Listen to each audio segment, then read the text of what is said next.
यह कहानी गांधी जी के जीवन की एक दिलचस्प और विरोधाभासी घटना को उजागर करती है, जिसमें उन्होंने स्वाद पर विजय पाने के लिए आस्वाद व्रत का पालन किया। गांधी जी का मानना था कि भोजन का असली उद्देश्य केवल शरीर को पोषण देना है, न कि स्वाद का आनंद लेना।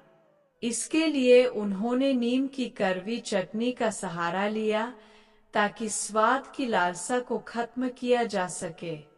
लेकिन सवाल यह उठता है कि क्या कड़वा भी एक स्वाद नहीं होता?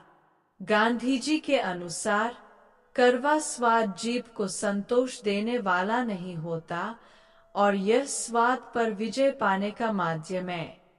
परंतु यह विचार कुछ हद तक विरोधाभासी था, क्योंकि कड़वा भी तो एक स्वाद ही है। आप कड़वे का स्वाद लेकर यह कैसे कह सकते हैं कि आपने स्वाद पर विजय पा ली है? इसका एक मजेदार किस्सा तब हुआ जब अमेरिका के प्रसिद्ध लेखक और विचारक लुई फिशर गांधी जी से मिलने भारत आए। गांधी जी ने अपने भोजन में नीम की कड़वी चटनी परोसी। फिशर को यह देखकर आश्चर्य हुआ कि गांधी जी बड़े चाव से इस चटनी को खा रहे हैं। उन्होंने सोचा, जब महात्मा गांधी इसे इतने प्रेम से खा रहे हैं, तो इसमें जरूर कोई आध्यात्मिक रहस्य होगा। फिशर ने भी चटनी चखी, लेकिन जैसे ही इसका स्वाद उनकी जीभ पर आया, उनका चेहरा बिगड़ गया।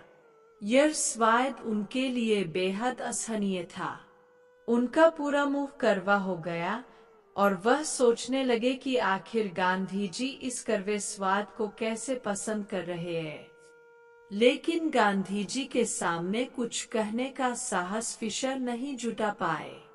फिशर ने सोचा, अगर गांधी जी इसे खा सकते हैं, तो मुझे भी इसे बिना किसी शिकायत के खाना चाहिए। इसलिए उन्होंने पूरी चटनी एक ही बार में निगल ली, ताकि यह तकलीफ एक बार में खत्म हो जाए। लेकिन गांधी जी ने यह देखकर मुस्कुराते हुए कहा, और चटनी ले आओ। फिशर जी को बहुत पसंद आई है। इस पर फिशर के होश उड़ गए। वह समझ नहीं पा रहे थे कि आखिर गांधी जी क्या सिद्ध करना चाह रहे हैं। यह घटना इस बात का प्रतीक है कि कभी-कभी हम बिना सोचे समझे अनुकरण करते हैं, यह मानते हुए कि जो महापुरुष कर रहे हैं वह सही ही होगा।